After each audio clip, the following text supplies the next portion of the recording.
Black parents, you fight so hard to get your kids into the greatest schools that you can imagine possible. And oftentimes, those greatest schools that you can imagine are the ones that are not in the so called hood. Those are the schools that are either in the suburbs or they're private schools or they're selective enrollment schools.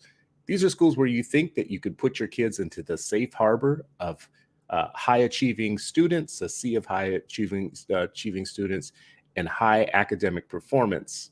So these look like it's the promised land. But is it really? We're going to talk about it today on today's Freedom Friday show.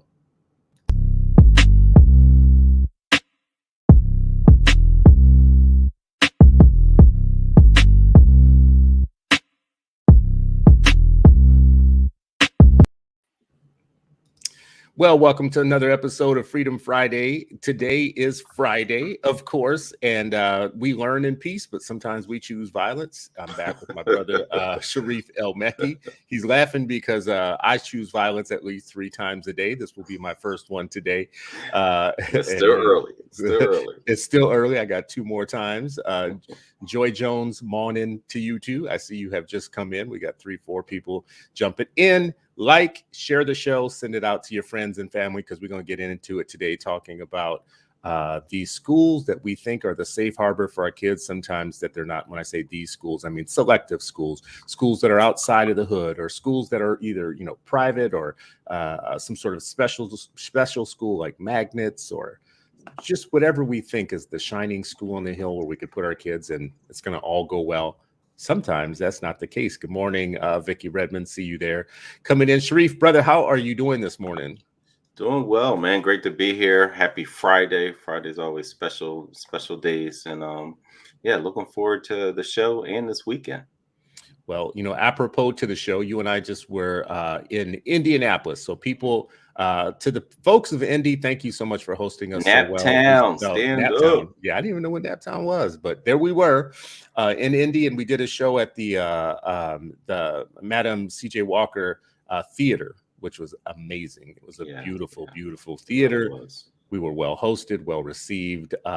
We also did a visit. People can't see here. Believe Circle City's charter school. We went and visited this.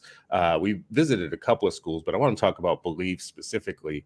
Number one, because I've talked so long about the belief gap, and closing the belief gap is the first gap we need to close. We talk about all kinds of other gaps, like the achievement gap or the opportunity gap or the wealth gap and blah, blah, blah, all those, whatever. That's great. But the belief gap is, to me, the most pernicious gap that affects our young people, which is the difference between what they're capable of doing and what the adults in their lives think that they're capable of doing. And there's a big gap between those two things. At Believe Charter School in Circle City, or Believe Circle City Charter School, I should say, it was just obvious to me that this was a small, intimate environment where the kids felt cared for. Everybody knew their names. The school leader was strong, effective, motherly, caring, nurturing. These kids had people checking in on them all the time to see, how are you doing? Not just in school, but outside of school too. We met with a total of 5 students that we got to speak one-on-one with, and it was amazing. It was just, I felt great about it. How'd you feel, Sharif? Man, I loved it. But I think that's my favorite part. Sometimes it's hard going in other people's school now that I don't have one. I'm just like, oh, I miss it so much. But I was able to manage my emotions while I was there and just really be in the moment. And I just enjoyed speaking to them and hearing these young men, compare their experiences to that of their peers. Compare their experiences at Believe compared to where they may have been. And my biggest takeaway was just like, this is how you intentionally build a school community, right? Where there's trust and there's challenge, right? Like, it's not just, oh, you're going to be here, you're going to be safe and comfortable. You're going to be safe and brave. And we're going to challenge you. You're going to take risks. We're going to be here to support you, and we're accountable for your success. That's the adults feel like, no, I'm actually responsible to, for outcomes. I am going to push and challenge myself, and I'm going to push and challenge you. But the students responding and also saying, yeah, but I also have ownership. I have agency, right? Like, that was 3 of their pillars was agency, acceleration, and autonomy. Look at you remembering all the pillars of the Triple A, school. baby, triple A. Look at you. Look at you. Yeah, I mean, but I Yeah, think, yeah. and it wasn't just something plastered on the wall, because a whole lot of people have beautiful words and beautiful websites Mhm. and beautiful posters. But I could hear that even before I saw it on the wall through our conversations with these young men. They had nothing but real talk for us about how they had maybe had some stumbles before they came to the school. They experienced some things at home. The pandemic has, kind of just generally depressed a lot of our kids in some ways.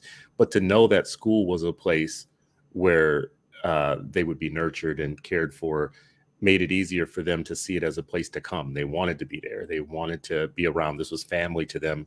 And I love it. That's the feeling we should have in all of our schools.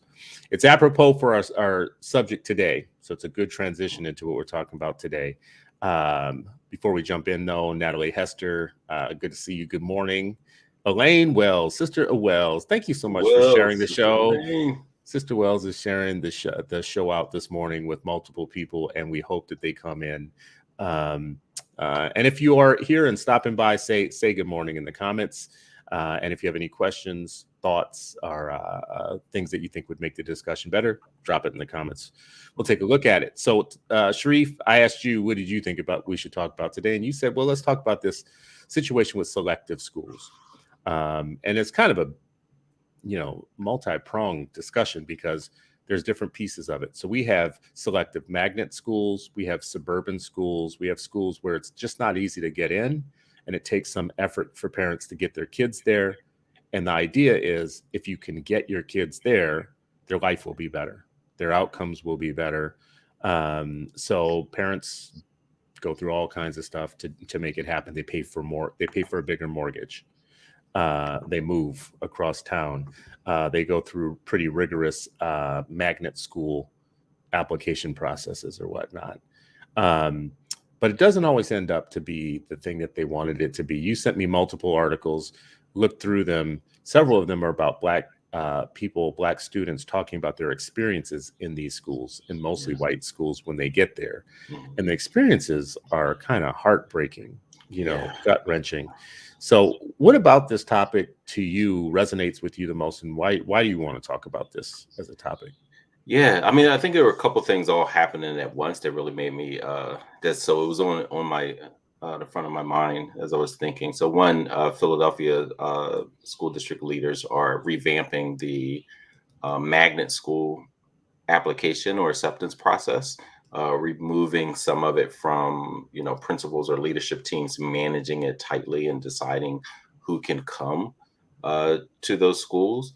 And then I started thinking about, okay, that's cool. And also saw people's responses, like, well, what about the kids who worked hard?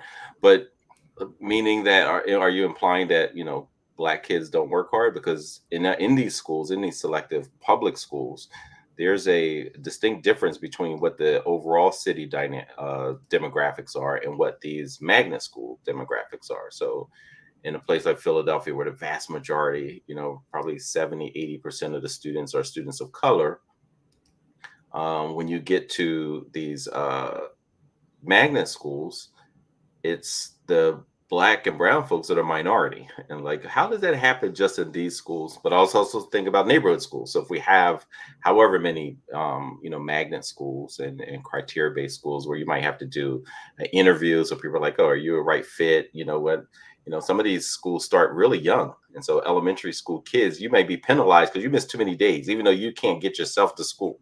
So whatever it is, if your parent has multiple schedules or this or that, I know someone who couldn't get into the school, and David Hardy talks about this a lot. Their child couldn't get in, even though they had amazing everything else, but they missed 6 days of school or something crazy the year before. So like, nope, that's what kept you out. But then I also thought about neighborhood schools, right? And so like, all right, these are places where, they're like, oh yeah, we can take the so-called elite from that community, but the neighborhood schools are not invested in. But the biggest thing that was just vexing me was and this is like for all, whether it's private school or just any of these spaces that's, as you said, looked at as safe harbors, what's the Black experience there? And it made me think of last year when there were a lot of folks, both at colleges, high schools, youth were starting to talk about, this is my experience at. And so if when Instagram was when I first saw it, it was like black at main line or something, or black on main line. And they were talking about mainline schools, which is one of the wealthiest places, not just in Pennsylvania, but around the country.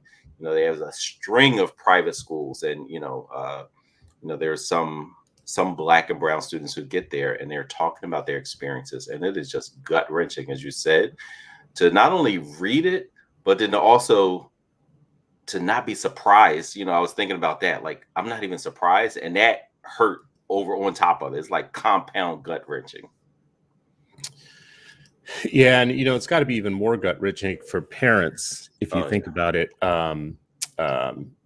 who spend so much time and effort and energy, money and resources, get their kids into schools that they think are going to be the place, and it's not. You get there, and this is the big trade-off. I don't think we talk all the time about there are no silver bullets. You make trade-offs, right? Yeah. So there are parents that want heavy academics because they know that academics that lead to college is a pathway for getting your kids to good in life. Like if your goal is to get your kid into adulthood doing well, you want them to be around other kids that are on track to go to college and do something good in life. Okay, great. And they're like, it's less distractions, but they're looking at distractions in a narrow way, maybe, What do you mean by that? Like, say more. So they're like, hey, you know what? In the school, in my neighborhood school, there's, there's poor classroom management. The classroom is overcrowded. There's less resources. Students may be disengaged. Hell, the staff may be disengaged from the students, which is usually the driver of all of that. And so then they say, well, let me go and put you in this, Tony private or suburban school. But then the distraction becomes the anti-Blackness. That's the needle that just constantly gets, it's like an intellectual gut punch every moment of that young black child and children, right? And so then we were talking about right before the show, then there's so many students who are experiencing these, this anti-Blackness distraction. And they say, I haven't shared this with my family because I know all the sacrifices that they made. So then we have children who are holding all of these experiences within and just trying to navigate. They don't want to let their family down. They know about all the sacrifices. They know how proud their family is of, oh, my child is there. And, that's a great school. And it's a blah, blah, blah, blah. And meanwhile, what's that child carrying? And are they really reaching their full potential? Like, it's in so many spaces that we just will never realize the full potential of our black children being actualized because they're in school. Like, that's crazy. That's the goal too, though, right? Yeah. That's the thing that we want. So when you're saying so many of us aren't achieving that, and it's like, but that's the reason that we fight so hard. And the thing about, we may think that they're doing it because they may have like just great scores and they're there and they're participating in extracurricular and they're leaders and they're respected. And you know what? That's still not their full potential because it's being limited because all of the just internalized racism and oppression, that they're experiencing. Which, we're going to keep talking about this, but a lot of people don't believe that. A lot of people believe that the program. I mean, it's, we have some of our own skin folk who are out here talking so often about you are not oppressed. You've never been oppressed. Microaggressions in safe spaces. That's just a bunch of snowflake stuff and all that stuff, which to me basically is a level of self-hatred and hatred of black children that I think we need to examine where that comes from. Because meanwhile, you have other people who are like with their own children, with white children, who are making sure that they try and create every safe space for their own children, to the point now where what we've said over many weeks now, over many weeks now. I mean, for those of you who are listening, let me just let you in on a little story that Sharif and I were talking about today, because I'm collecting these stories. So there's a book called The New Kid, which is a book that examines the life.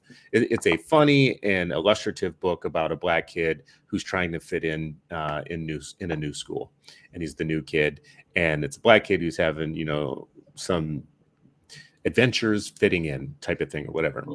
Award-winning author, award-winning book, got the Coretta Scott King Award, author was invited to come and talk to students at the KDISD Independent School District in Texas, and that now has been revoked.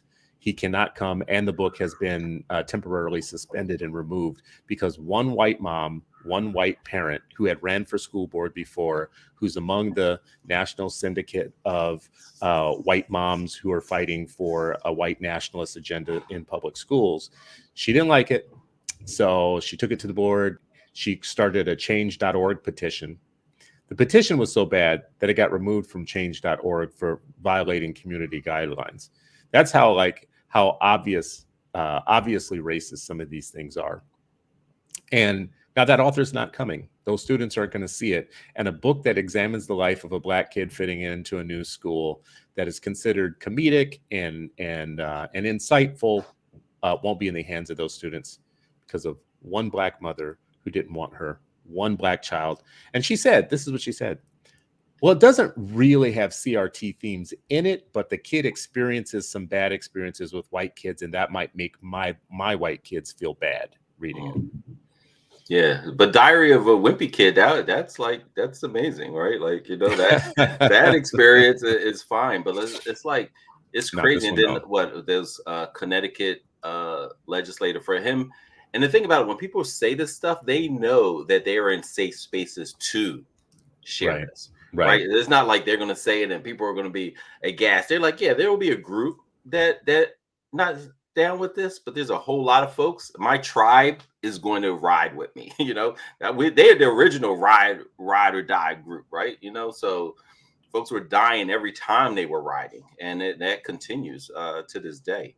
When we look at that Connecticut legislator who said, this idea of Black and brown kids feeling belongingness in school is oppressive to white kids, right? And this is someone who's elected. Like, he has support, and that's something that probably he won't get, removed from office or anything like that. Like, he'll continue, but how much of this has not been spoken, but is deeply seated in policies and laws and expectations and so forth. Yeah, and we are not doing, I think, a very good job of fighting back on any of these things. I think part of it is because we have our heads down and we're just trying to get our kids the best experience, and we've already accepted that the thing is racist and that it just is what it is. So saying that anymore isn't the way to go. It isn't like a strategy for success. It's surviving it. And I think, even Sharif, as you and I are talking about this morning, we are partially talking about how our kids are surviving this arrangement. But we're not really talking about how parents are surviving it too, because in the back of our minds, we know we're making some trade-offs. Yeah. We have some worries. We know that when we put them in one of these schools where we know they're going to face all kinds of micro and macro aggressions, we know we're making that trade-off. Yeah. Right. But it's not like we feel like we have a lot of options. What's the other option? To go to hood schools where nobody can read? Is that the option? Is there a middle ground somewhere? Are there these citadels of Black excellence where we can send our kids where all the teachers have the fire in their belly and the love in their heart and are teaching a curriculum that affirms rather than tears down the heritage and the cultures of our kids? Show me those schools and I'm ready to go.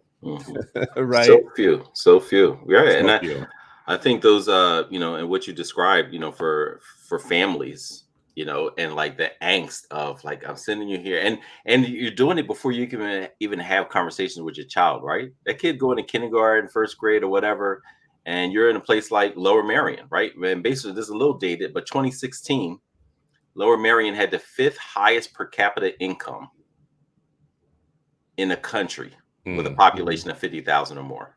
5th highest per capita income and 12th highest median household income, right? So we're talking about like super, wealthy space, and every, these kind of pockets are all over the country. And so you get there, you're like, hey, well, I want to, there's violence here in this neighborhood I grew up in. So, hey, I'm going to move here, or this, or the school is better and it's pristine, it's Tony suburb, all this stuff.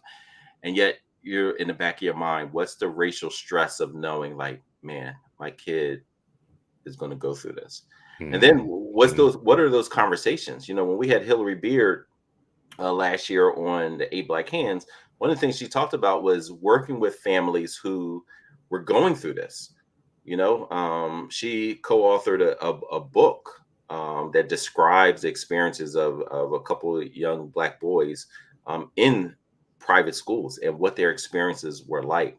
But she also talked about, from that book, she's just been doing workshops and working with families who are, dealing with this, as you said, these trade-offs and the emotional and racial stress of putting your child in mental harm's way, maybe physical, but certainly mental, where they may get their hair cut because they look a certain way, or they may just constantly have these disparaging comments made about them and to them, what the expectations are. Dr. Katira Moore spoke about this last week with her, or a couple weeks ago with her daughter, being told like, oh, you can't do math, taking the test and placing into a rigorous math course only to be met by the teacher like, you don't belong here. Like in 2021, like this isn't old stuff. They were like, oh, that was in the 50s or the 60s. No, this is yesterday. This is today, and it's tomorrow. But Hillary Beard spoke about kids who actually started having, real frustration towards their families because they were in high school. They said, my family never talked about this, never prepared me for this. And I was going into, like a coliseum of racism is how they described their school. Like literally being in the pit and just constantly being in that space. And the family like, oh, well, I didn't know. And I'm just like, oh, coliseum of racism. That is, yeah, you describe your school in those type of fashions, but that's what it is. That's what it's like for way too many folks. I have up one of the articles that you sent to me to read. It's called Black At, Behind the Movement to Expose Racism Facing Black Students in Mostly White Schools. People looking for it. It's in Axios, Charlotte. Again, it's an essay called Black At, Behind the Movement to Expose Racism Facing Black Students in Mostly White Schools. If you look at this article, it really is talking about all these Black At accounts on Instagram and elsewhere, where Black students are relating their stories of what it was like to go to schools in mostly white spaces. Here's one. I'll never forget the incident that inspired the first real conversation about race between me and my mom. I was 5. She just picked me up from ballet class where one of the other 5-year-old ballerinas pointed and laughed at me because my skin is, in quotes, the color of poop. She goes on to talk about how she never really forgot that, and she never really understood why it was necessary to point her out like that. Here's a picture of her with the little beautiful self with these other little kids that that's supposed to be the Valhalla, the end all of the be all, the integration story or whatnot. In 7th grade, an 8th grade student got on the bus and screamed, "Hey, nigga, your granddad picked the cotton in my shirt." 7th grade, right? You think, oh, what's the big deal, Chris? Just get over it. Life is hard. Kids say all kinds of bad things to people. Now, someone might tell you that. And then there's me, who's a parent, who says if my 7th grader comes home and says that some 8th grade white kid jumped on the bus and said, "Hey, nigger, your granddad picked the cotton in my shirt," I'm going to take it a little bit different. I don't know how y'all going to take it or whatnot. That's going to be a problem for me. Growing up in a mostly white suburb, I was seen as a token. Many of my white teachers, almost all of them were white. My white peers and their white parents saw me as one of the good seeds in a sea of bad apples.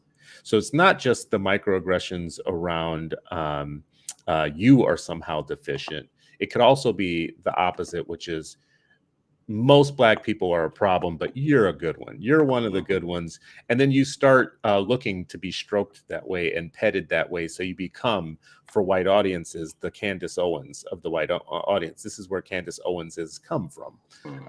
Besides places of deep ambition and personal greed, they also come from these situations where they learn how to play to an audience to be one of the good ones, the good seeds.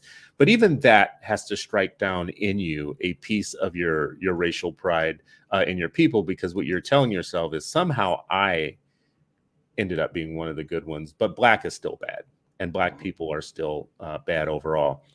What a crazy lesson to learn. Yeah, man.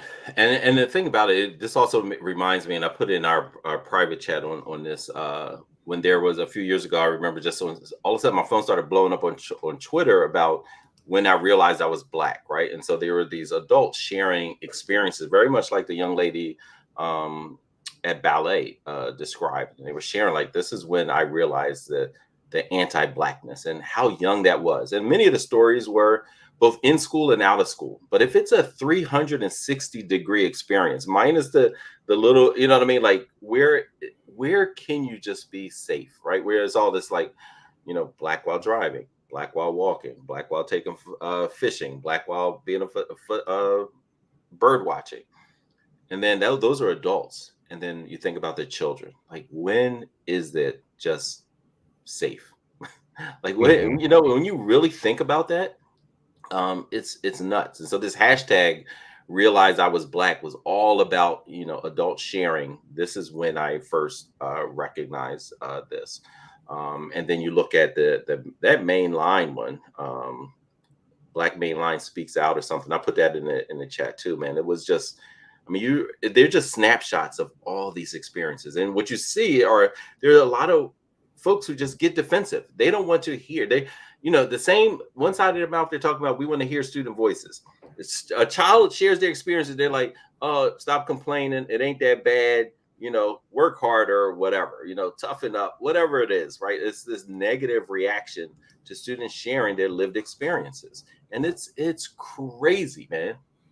And when you think about a child from that child's perspective and their peers' perspective, right? Because they might think like, all right, maybe it's just me. But then when their peers, they're like, oh, it's pervasive and help is not on the way. Mm-hmm. And you've left me here. So, I mean, we don't see our kids. I say this oftentimes, and I'm going to keep saying it. Our kids are living an existence in the day-to-day that we know a piece of it, but we don't get all the insights.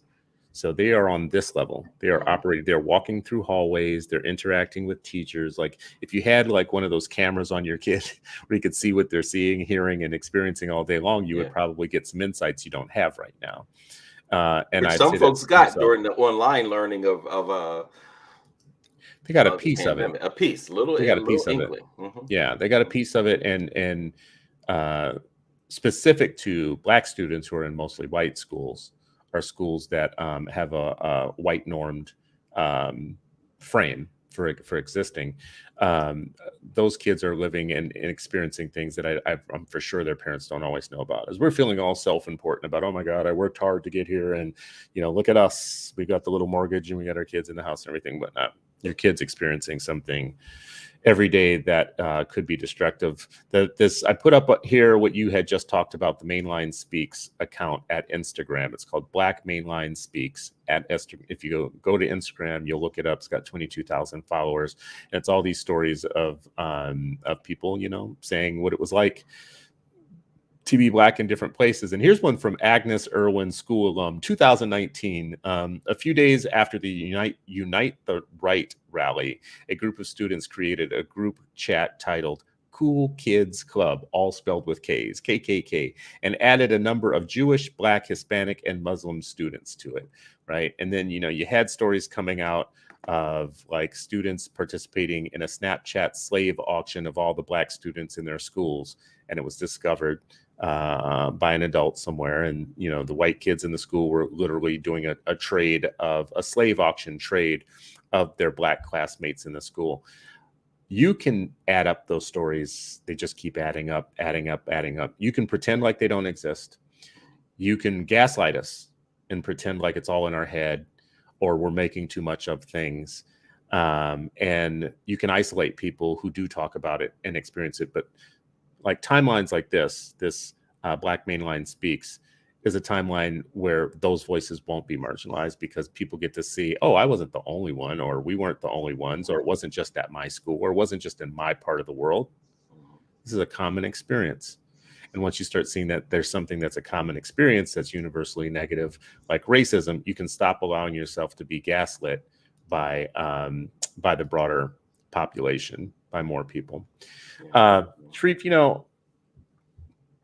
kind of like this trade-off thing, though, is important to me in that I think at the end of the day, many Black parents are still going to say, I'd rather put them into a microaggression citadel for racism if they can survive it and come out the other side with what they need to go to college and get out of college and buy a house and have a job and buy a car and then, live life on somewhat on their own terms, versus sending them to many of the schools that are available to us that are the opposite, where they might be more somewhat culturally affirming, somewhat.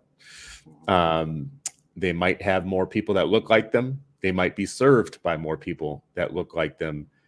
But there are far fewer people coming out of those schools who are going to go to college and get a house and then live life on their own terms. What do you think about that trade-off?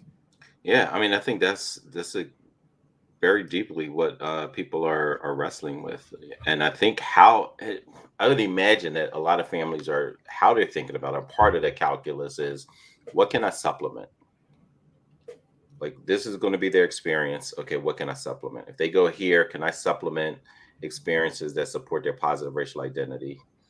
If you go here, am I going to supplement, the academic, the sense of belongingness, right? Because, and mind you, it may be a little bit, you know, more diverse in the other districts, but it doesn't mean that it's going to be, fully like, there's still you're probably not going to see a black teacher. You're not, it's still unlikely in far too many places. California, half of the districts don't have a single black teacher. Wow. Maybe half of the schools in Pennsylvania, half of the districts, not a single teacher of color.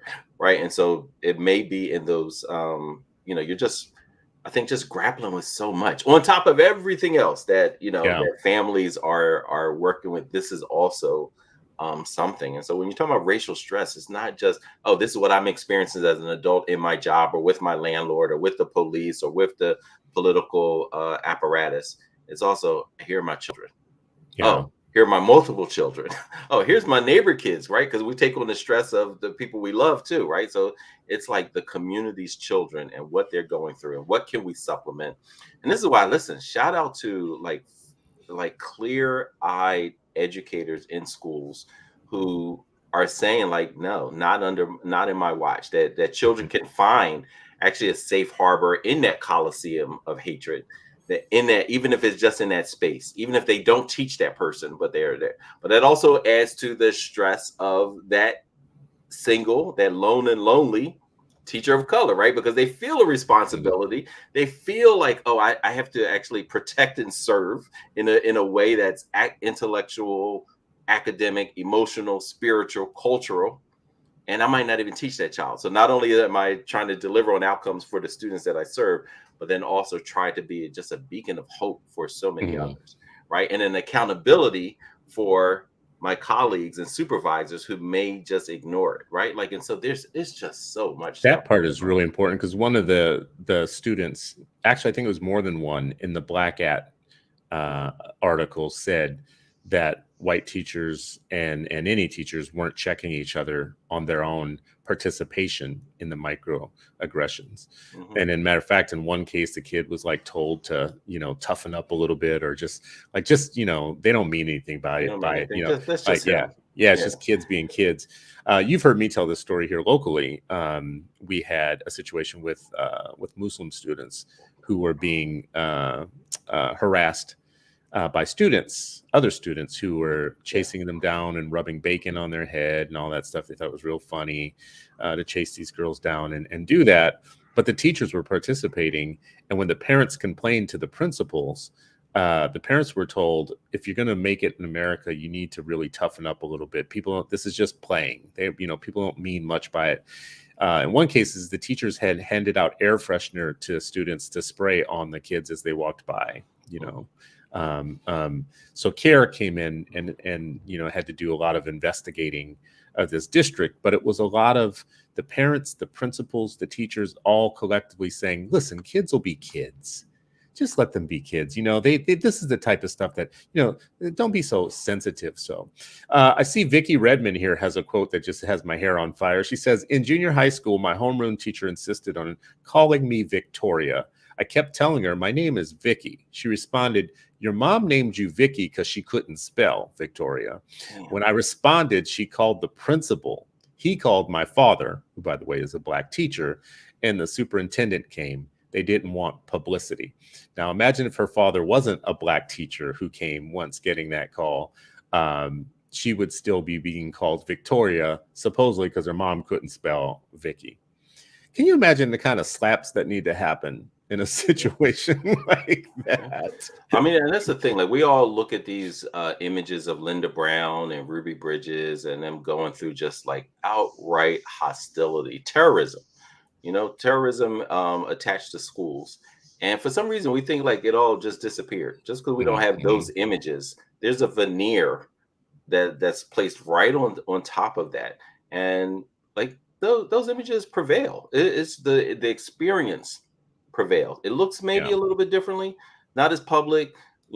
60 Minutes and Dan Rather, they're not stooped out outside with paratroopers and all that, but the experience, the psychological beatdown that so many children of color experience in what is supposed to be in a civilized place, a school, a community.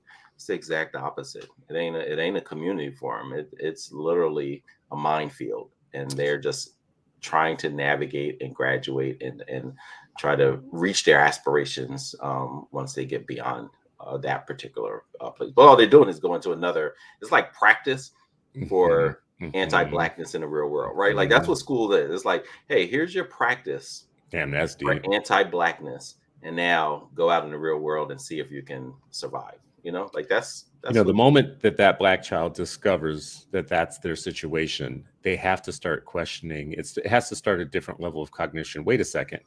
This idyllic place where I am, the school where all the kids are, where we're supposed to play and have fun, for me, has this additional thing. I just learned that 5 minutes ago, right? Like, let's say the moment a kid discovers they have this microaggression that starts shaking the foundation of their place there, they have to then wonder about the people who put them there. And like, this is kind of fake. Like this is, oh, I see now, not everything is rainbows and glitter. This is, so that first realization to me has to, I think, in my mind, has to do damage from that point on. I'll make that point.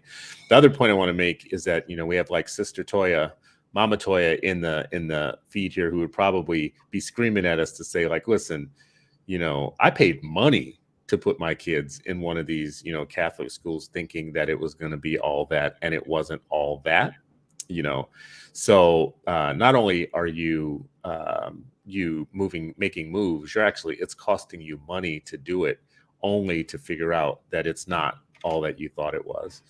Let me ask you this about the trade-off. Let's keep talking about the trade-off. You think maybe it's a okay deal if we put them into schools where we know that the academics are going to be high and strong and college-bound academics, and that their chances of getting to college and beyond is very high, even though they're going to have all these microaggressions? If we just, on the flip side, supplement, I heard you use that word, supplement at home all the stuff they should be getting that affirms them culturally. So doing all the homework on like the second curriculum, like we're gonna make you, so maybe we put you in Jack and Jill so you can be around other people that look like you, so that you know that you're beautiful and you don't care when white girls talk about your hair at school, because you're in a controlled environment at home with other people that look like you, that have something, that are achieving in life. Maybe you put them on a steady diet of Black power literature at home, and knowing and also equipping them with the skills. Maybe you let them in on the deal. Maybe you say to them, listen, this is a game. This is what we're doing. You're not going to this school to be one of them. You're going to this school to rob them of the thing that they can give you that could be helpful, and to let them keep the part that could be hurtful. So that's what we're doing. We're a team. You're a student. I'm your parent. We're going to do this as a team. I'm going to tell you that 90% of what they're doing up in there is BS, but you need to get that 10% for life. So how's that for a deal? How about if we make the most of it?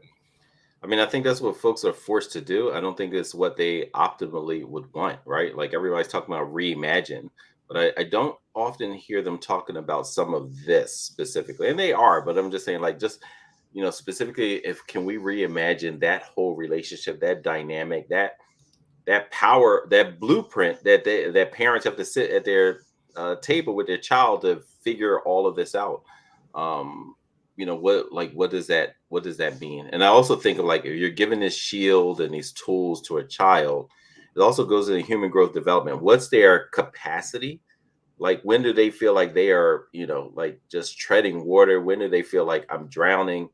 When do they actually have to feel like I got to put down some of this shield and tools because I want a friend? I'm 6, and some of the most important things for me is to have a friend while I'm in school, right? And so they may be more um, vulnerable because they've put down the tools and shields and armor that their family equipped them with, because they're like, you know what? When I have that and I'm vigilant about it, I can't even get a hi or hello, and just navigate, just push through. You're not there for friends. You hear that from families, but that's Mhm. way, like, I mean, it's like, it's not consistent with human growth development of most children. There's some children who can, like, yeah, I got blind, like, I don't care about none of this. But when you're talking about, like, in masses across the spectrum, every child is different. But human nature is often that they want some type of companionship, some type of friendship. And Yeah. so I just think I just think it's really, really hard in those circumstances, any circumstance, right? Like, it's Oh, and then how, then they become their own little colony within a school. Like they look Mhm. for the other people like them, and then you have a white school where you have a handful of black students who have to be each other's, kind of backup. Maybe, Yeah, because some of those are, right. Like, you may say, like, "Hey, we're in this together." The other one, like, "Nah, I'm not really like you. yeah, Like, you deserve some of this. I'm actually trying that's to true. I'm trying to fit in, and you messing my game up." You know what That's I mean? true. You You do have some blocking. young black Republicans. You have some Yeah, you like, colorism. You have absolute some classism, lookism, classism. colorism. Yeah, Oh, yeah, oh, yeah. Oh, I was here. I've been in private school, for a few years. My yeah, entire experience. You just got here, so you are an outsider. You don't belong here, yeah. right? And imagine experiencing that as the new child. I mean, oh man, In one of the it makes you articles that weep. you sent me an article that in it was talking about how black boys are fetishized in some of these schools, especially if they're athletes, Hmm. and people are trying to adopt some proximity to them for their cool. They're like trying Hmm. to like live a little bit off of their cool, and it's easier because they're in sports and whatnot. Black women, or black youth, women, female girls, are facing a different experience in those situations. Even when they're Hmm. athletes, they're not getting the same accolades. It's not Hmm. cool. Things like their hair, their noses, their appearance are always under review and scrutiny by both, by not even both, by all three, by white girls who want to otherize them and secondary them, like make them like, you're never going to live up to our beauty standard. White boys who see them as invisible and have no interest in them whatsoever, unless that interest is like in the old Sally Hemings way, where things are going to be private. You got a private room. And then even black males in those schools looking down on the black females because the black males are being fetishized and they want to keep their status and their position. It's not cool to be with the I read stuff like that, and I just think like that is just such a,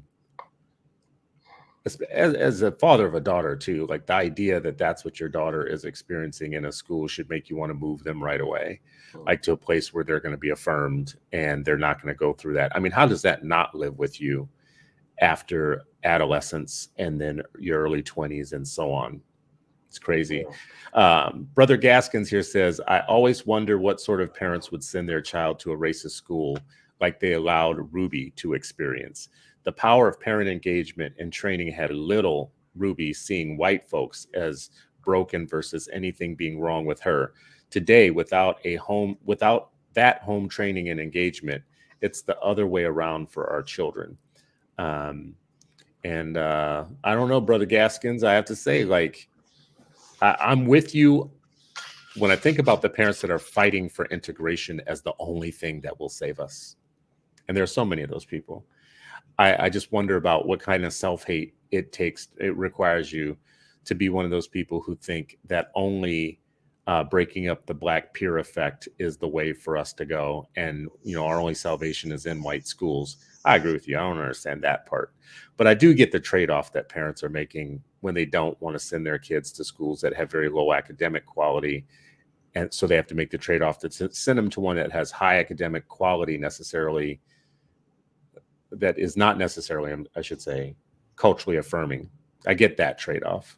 But then it gets complicated even more so, right? Because I remember back in the day when we're talking about like Lower Merion, this super wealthy, fifth, wealthiest whatever in the country, outer ring, like literally it's just a street that separates Philly and Lower Merion. You saw that there were many black children who actually achieved better if they were in Philadelphia than if they went to the super wealthy school. Right. And so even if you're there, it doesn't mean that they're going to have high academic. It may be like, I see the high academics, but I still don't have access. Right. It's like you're in the school, but that's walled off by glass. Right. And so people talk about glass ceilings, for professionals. There's glass walls for students, because they're walking by and they're saying like, whoa, there's an AP course I'm qualified for. Oh, there's a rigorous honors math course I'm qualified for, but I can't get it. So it's not a ceiling for them. It's the wall of the classroom or the classroom door that they can't penetrate. Right. And so it's, yeah, man. Yeah, that actually too, that is we do not talk about that enough. Like within school inequity, even though you got into the school, what you just said, I've seen many times over. You're in the school, but there's a separate place in that school for you. Minneapolis, I'm going to call you out. In Southwest, one of my first visits to Southwest High School, which is the wealthier, whiter Southwest Minneapolis high school in the part of town that people want to live in, where you have the lakes and the nicer houses or whatnot. That high school, a student actually was my first invitation to come there, who said, I want to show you something. And I came to the school, and the black kids and the white kids would come through the same front door, or one of multiple front doors, but they would go different directions once they got in. And all his friends were going the other direction. He had black and Latino friends, and they would go the other direction. And there was a hallway in which they would go to that had a second building to it. And it smelled like chlorine, because the pool was right beneath it and over chlorinated. And one of the other students said to me, yeah, this is where they put all the stuff that they don't like. The kids of color, the gay straight alliance, all those type of things, a special kind of ethnic clubs or everything were housed in that building where it smelled like chlorine. And I thought, this is in modern times. This is in modern times in one of the IT schools. This was the only high school that you went to if you really were one of those parents who either I do this school or I go to private, right?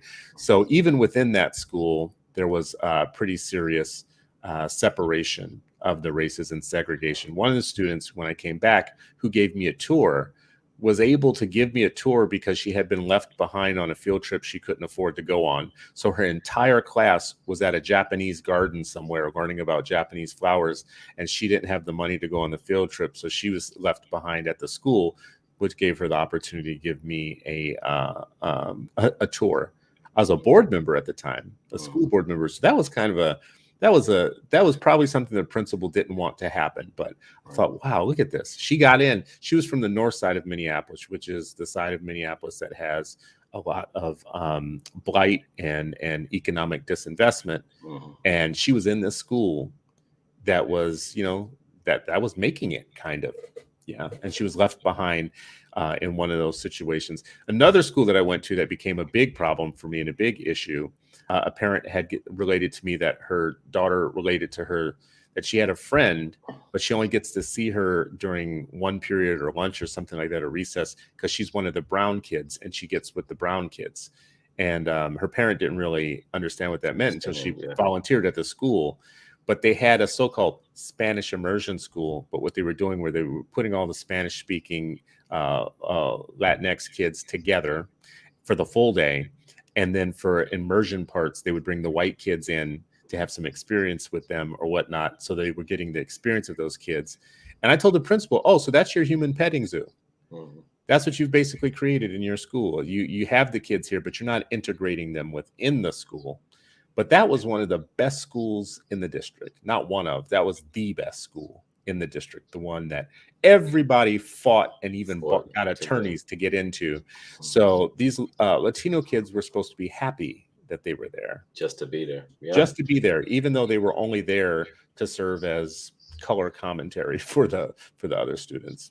Yeah. I mean, you mentioned earlier, you made a point about the impact that it has long term, both consciously and what's really scary is the unconscious absorption of all of this. And I think that was the whole point of that hashtag realized I was black, initiative. And I think about, I can't help but to think about my grandparents. I've shared this so many times, right? Like, 8 children between paternal, maternal grandparents, and they all were trying to find ways to get to their children into a school. And so they made the calculus, as you said, like, hey, you know what? They're going to be racist, and it's better than the school across the street. And we'll supplement as much as we can. But I remember, look, my mom got kicked out of boarding school, I think in 2nd grade, right? My father talks about his experience, and his siblings talk about their experience in Catholic school. My mother and aunt as well, right? And so it's like it's never ending. There's no such thing as like, oh, it's okay now, or this is it. Like, just the vigilance that's required is it just is unbelievable when you really wrap your mind around. Like, it's almost like the action. Talking about Mission Impossible. Black child going through school, intellectually, culturally, emotionally safe. We don't need a movie. We got reality. That's Mission Impossible. That's it right there. Yeah, just to get into a school where you can be affirmed. Yeah. Listen, this is to me, all of what we've talked about today, to me, is a big call out for a apolitical cultural education movement. Cultural education movement meaning we have to be mindful of getting our kids an education that is mindful of our culture rather than joining teams inside. So what do I mean by that? You and I just had a conversation yesterday with school choice people about how the white school choice movement is a little bit adrift in understanding that you can give a hanging person a voucher, and that doesn't mean you're going to cut them down from the tree.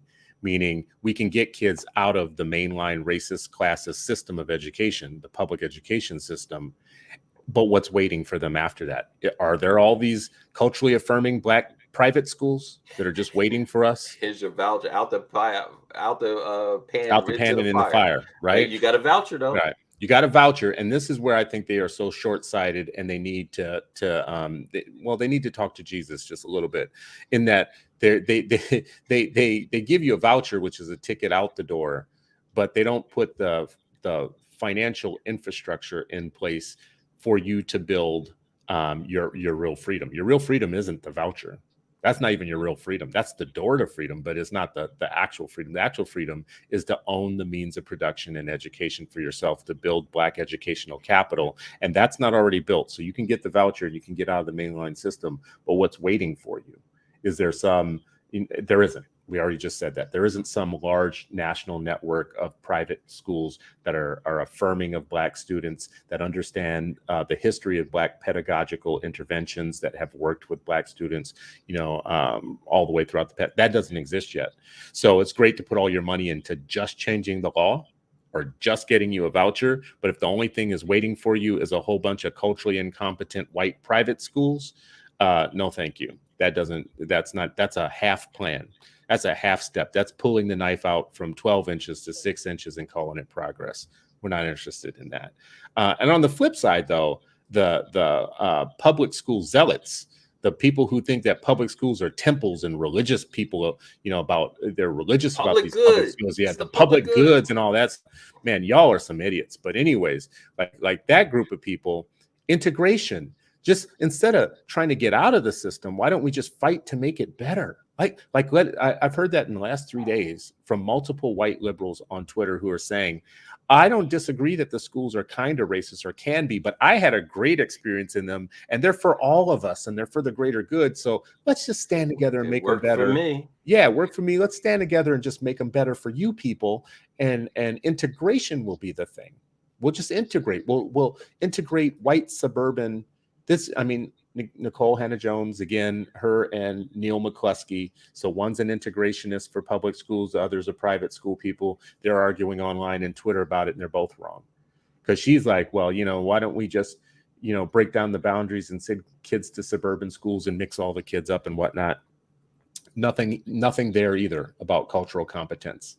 Just because she ended up at a white school in Iowa where she was amongst all white girls and white people, and she feels like that's what made her successful in life and got her to being a MacArthur genius in life. Just because that was the experience she had in Iowa, racist ass Iowa, does not mean that we want to send en masse our kids to culturally incompetent white public schools either, right? So they're both wrong. They both have a problem. Both of them have something I agree with.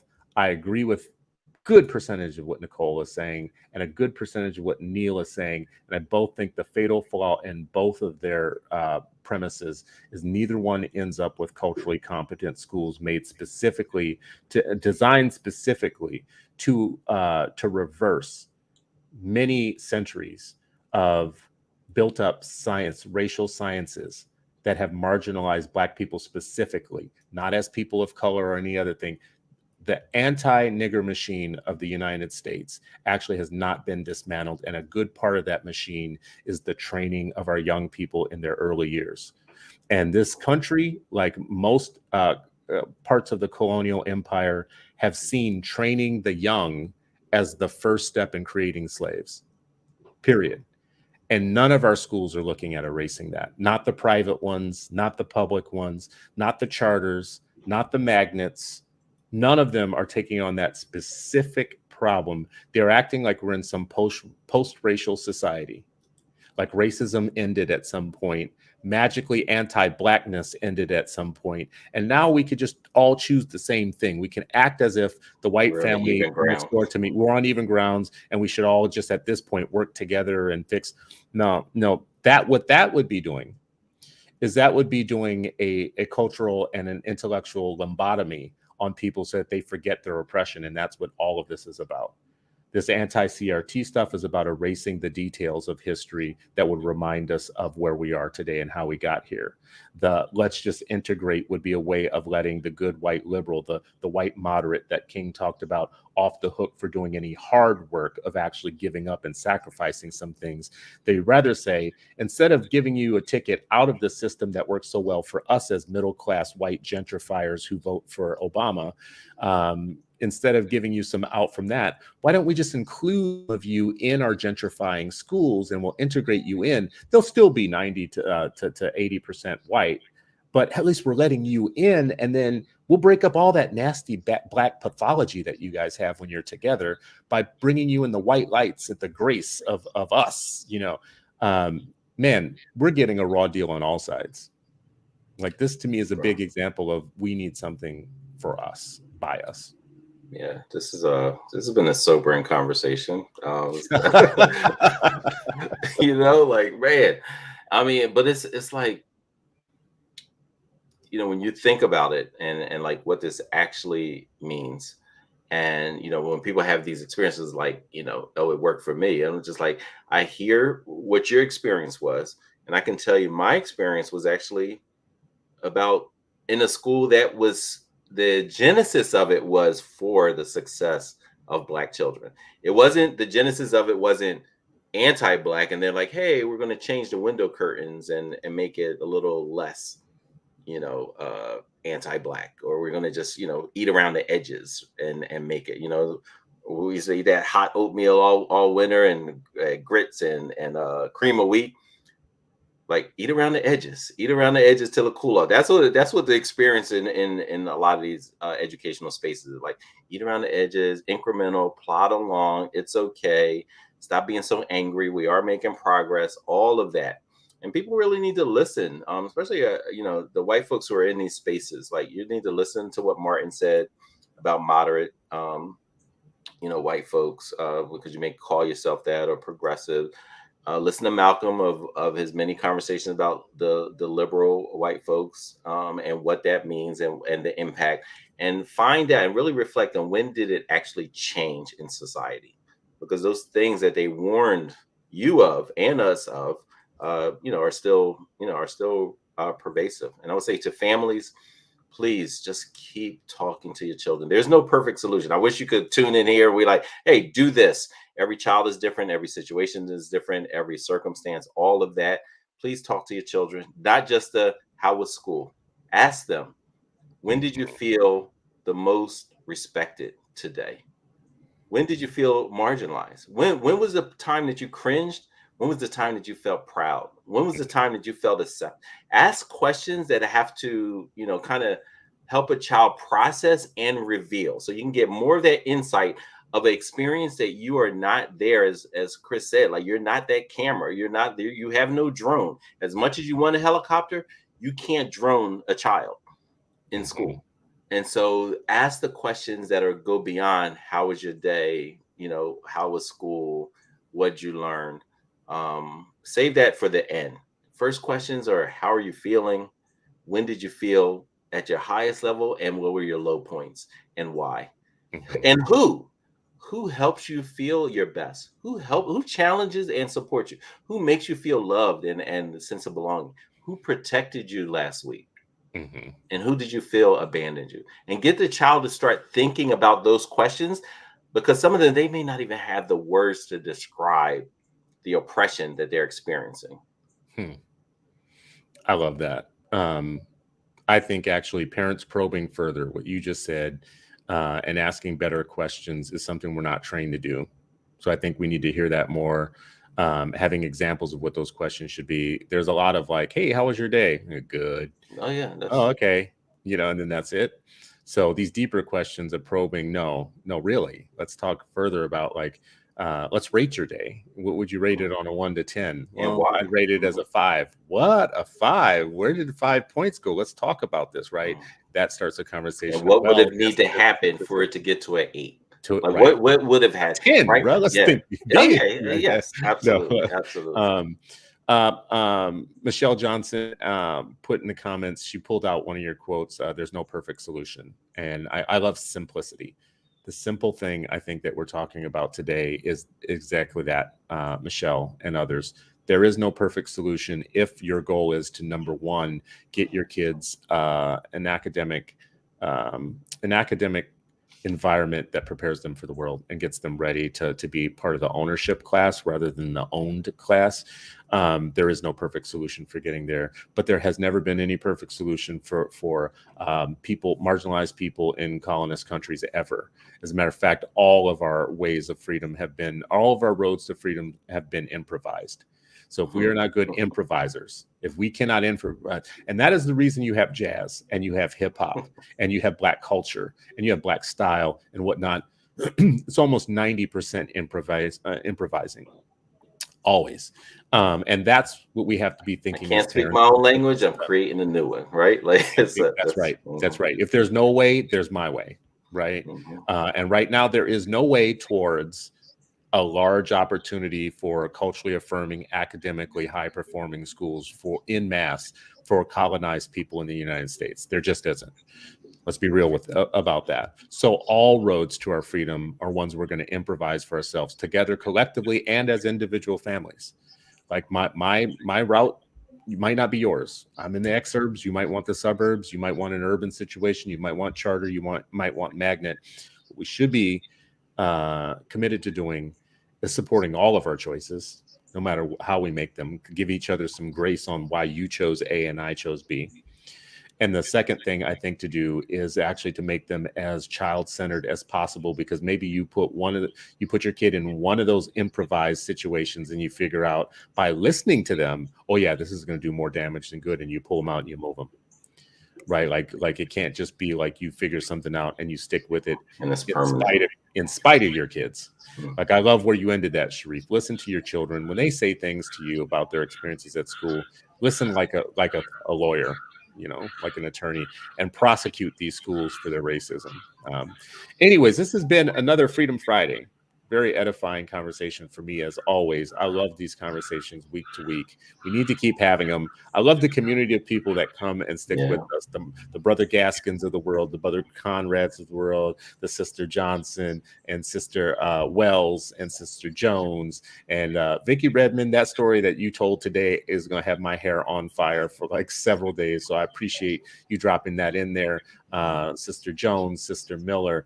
Thank you all for Mama Toya, definitely Mama Toya, always who's going to get after me for this particular show, I'm sure, because of her experience of actually paying for a school that was supposed to be all that and it turned out not to be all that. So Natalie, Hester, thank you guys so much. We'll see you next week on another episode of Freedom Friday. As always, this is Freedom Friday, but you are still not free. But hopefully you're freer after this hour with us than you were when we began.